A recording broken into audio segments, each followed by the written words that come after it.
Eric and I are having a baby."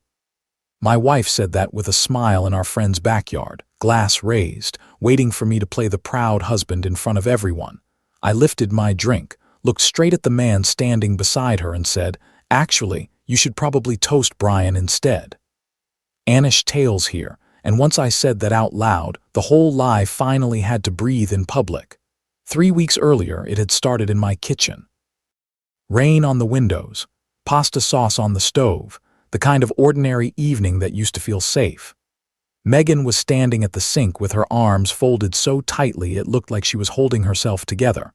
I asked if she was okay. She said her stomach hurt. That was all. No softness, no eye contact, just a clipped sentence like I was already annoying her by caring. I asked if it was serious. She snapped. I tried again, gently, because she had been distant all week. That was when she turned and hit me with it. "Not everything is about you," then a little more. "I can't even breathe in this house without being questioned," then the part that stayed with me. "You just don't fit into the version of my life I want right now." That should have told me everything. I didn't yell. I didn't argue. I just stepped back and looked at her, because those were not the words of someone in a rough patch.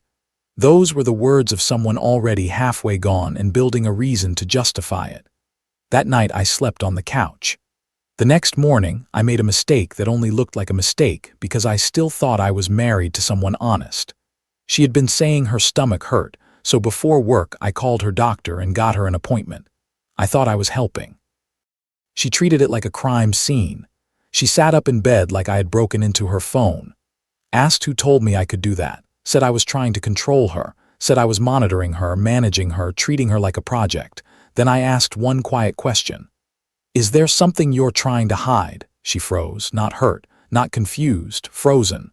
Most people know the truth before they admit it.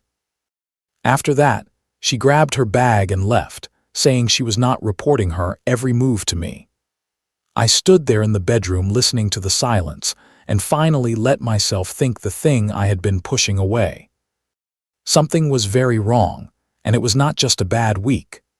A few days later, we were at our friends Emily and Brian's backyard for one of those casual little Friday night hangouts couples used to pretend everything is normal. Burgers, drinks, fire pit, easy conversation. Megan looked beautiful. Blue sundress, hair down, the version of herself she used to bring out when she wanted to be seen, just not by me. The second we got there, I noticed the shift, the smile too bright, the energy too sharp, the way she drifted toward Brian before she even fully settled into the yard, nothing dramatic. That was the worst part, little things. A hand brushing his arm and staying there a beat too long. A laugh that came too fast. A glance that lingered. When I put my arm around her shoulder once, she flinched, then moved just enough to make my hand fall away. Brian saw it. I saw him see it. He looked away. I said nothing all night, but I watched everything. By the time we got in the car, something inside me had started moving in one direction only, quietly. Permanently. The next Tuesday I hired Carl, former cop, quiet office above a laundromat. The kind of man who looked like he had seen every ugly version of human behavior and stopped being surprised by any of it years ago. I told him I thought my wife was hiding something and that it involved Brian. He didn't ask whether I wanted the truth. He just asked how much of it I was ready for. A week later, I was sitting in his office while he turned a laptop toward me and said, "Listen." The recording started with traffic and wind, then Megan's voice. "I'm late. Like really late. I bought 3 tests, Brian, all positive." I remember going completely still. Then Brian, low and tense, asking if she was sure. Then Megan again, voice shaking just enough to sound scared if you wanted to be generous. "I'm standing in a hospital parking lot with a sonogram in my purse. Yeah, I'm sure." That should have been enough. It wasn't. Carl paused the audio, looked at me, then said, "There's more." He played the next part. Megan telling Brian she was going to put my name on the records because it was easier, cleaner, better for insurance, better for appearances, better because, in her words, Eric won't ask questions if I handle it right. That was the moment it stopped being just an affair. An affair is betrayal.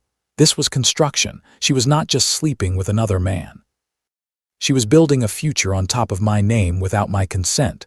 She was trying to make me the legal father of another man's child because it was convenient. Carl slid a folder across the desk. Photos, hospital parking lot, her hand on her stomach. Brian, beside her looking like guilt, had finally started charging interest. I looked at those pictures for a long time. Then I asked Carl one question. "Can you print everything?" He nodded. And for the first time in weeks, I felt calm. Not because it hurt less, because it finally made sense. The next morning I went to the hospital. That part sounds colder than it felt. I was not there to make a scene. I was there to see how far she had already gone. At the desk, I gave them my license and said I was there about my wife. The nurse looked at the screen, then looked at me and said, "You're listed as the father." That sentence hit harder than the recording. Hearing her say it to Brian was one thing. Seeing my name printed in a hospital file was something else entirely. A doctor stepped over, smiled, shook my hand, and congratulated me. I thanked him. Those were probably the strangest words I have ever said in my life. Then I opened the folder they handed me and saw it there in black ink. Father, Eric Harper. Not Brian. Me. My whole future rewritten by someone who still came home and slept in my bed. I closed the file, handed it back, thanked the staff, and walked out. I did not feel rage in that hallway. I felt precision. That matters, because once anger cools, all that's left is choice. That evening, Megan tried seduction. Candles. Silk. Anniversary perfume. Soft voice. The whole manufactured version of intimacy she clearly thought would keep me docile long enough for the paperwork to become reality. She moved close, touched my chest, told me she missed us. I stepped back and said I was tired. You would have thought I slapped her. She was not upset because I rejected her. She was upset because the timing was wrong. Her plan needed me warm, trusting, available. It needed me not asking why her stomach hurt, not noticing Brian's face, not checking anything official. She tried again before dawn. I felt her press against me in bed, her lips on my neck, her whisper in the dark. "I miss you." It landed like a lie spoken in church. I got up, walked into the kitchen, and started making eggs. She followed me in wearing that silk robe, confused now, irritated, trying to figure out why I was not playing along. "You're just walking away." "I'm making breakfast. I'm trying to reconnect." "No," I said, finally turning to look at her. "You're trying to erase something. That's not the same thing." She stared at me, breathing shallow, one hand gripping the counter.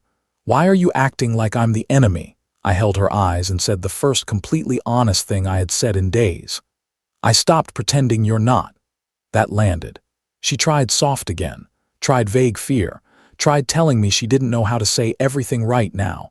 I told her she had time. "She still does," she whispered. But by then, I already knew she only wanted enough time to make the lie official. So later that day, I took the folder Carl gave me and walked into a lawyer's office. Mitchell Hayes, mid-50s, serious face, serious room. He went through the evidence without changing expression once. Recordings, photos, hospital records, timeline. Then he leaned back and said, "This is airtight." I told him I did not want revenge. I wanted out. He asked if I understood how serious it was. That she could have kept quiet, let the child be born, let me sign where husbands sign, and then tied me financially to a lie for years. I told him that was exactly why I was sitting in his office now instead of waiting for her next performance. He said he would start the paperwork that day. Outside, the sky was heavy with clouds, but for the first time in a month, I could actually breathe. Now back to the party, because that was the part she thought she had under control. Emily and Brian hosted another backyard get-together a little while later. By then, I had the evidence. The legal process was moving. Megan, somehow, still believed she could force the world into the version of events she wanted.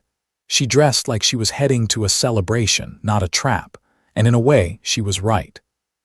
It was a celebration, just not hers. The yard looked harmless, string lights, music, drinks. Emily smiling at everyone like she always did. Brian moving through the crowd acting almost normal, which somehow looked worse than guilt. Megan was glowing that night, too bright, too rehearsed. Then she clinked her glass and got everyone's attention. "I just want to say something real quick," she said, voice sweet and clear. "I know things have been a little quiet on our end, but I think it's time to share the good news." She looked straight at me. "Eric and I are having a baby." Everybody erupted, cheers, clapping, congratulations. Emily looked thrilled. Somebody shouted for a toast.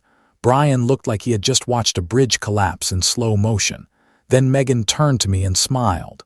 "Tell them, babe," so I did. I lifted my glass, looked right at Brian and said, "Actually, you should probably toast Brian instead." Silence. Real silence. The kind that sucks all the oxygen out of a yard full of people. Emily blinked at me, then at Brian. "Wait, what?" I kept my voice steady. "Megan is pregnant, that part is true, but it's not mine."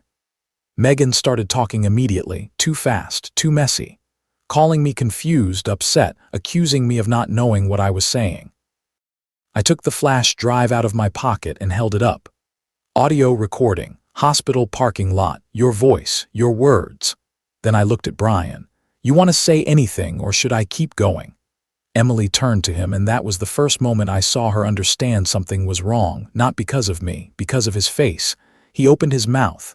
Nothing came out. Megan reached for the drive, panic finally stripping the polish off her voice. "Eric, please. We can fix this. You don't have to do this here." And that was when I said the line I had been carrying all week. This is exactly where it needs to happen. Because she had planned to use that moment to trap me publicly. To make me smile, accept congratulations, become the husband and father in front of witnesses before I could object without looking cruel. So I handed the truth back in the same place she tried to pin the lie on me. Then I finished the toast. "Congratulations, Brian. Hope you're ready for diaper duty." Emily looked sick. Brian looked dead on his feet. Megan looked like someone had yanked the floor out from under her and left her hanging from whatever lies were still within reach. I didn't stay for the explanation. That part was theirs. For once, I did not clean up the mess. I just walked away from it. The legal part after that was almost boring, which was exactly how I wanted it. Megan's lawyer tried to dress it up as fear, confusion, emotional isolation. A lonely wife making bad choices in a difficult marriage. The judge did not buy it. There is only so much poetry you can wrap around fraud before it still looks like fraud. Megan admitted the paternity evidence. The court cleared me from any legal responsibility for the child. Brian was made to carry what he helped create. Megan kept the car in her name. I kept the rest of what was jointly ours. Separation was granted cleanly and fast. When the ruling was over, my lawyer said I got everything I came for. I told him no, I got something better. Closure. A few weeks later, Emily came to my door, no makeup, red eyes, straight shoulders. She asked me one question. "How did you not break?" I let that sit there for a second. Then I told her the truth. I did, quietly, when no one was looking. She laughed a little at that, then told me Brian had moved out. Said she couldn't live with someone who could lie that easily to people who trusted him most. I respected that. We hugged, nothing romantic, nothing dramatic, just two people who had been handed the same wreckage from different angles. Then she left, and the house was quiet again. Real quiet this time. Not the quiet of secrets, not the quiet of a lie getting dressed in the dark. Just the quiet that comes after something false finally stops pretending to be permanent. Some betrayals do not begin with sex. They begin with contempt. They begin the first time someone starts treating your care like control. They get louder when lies need room.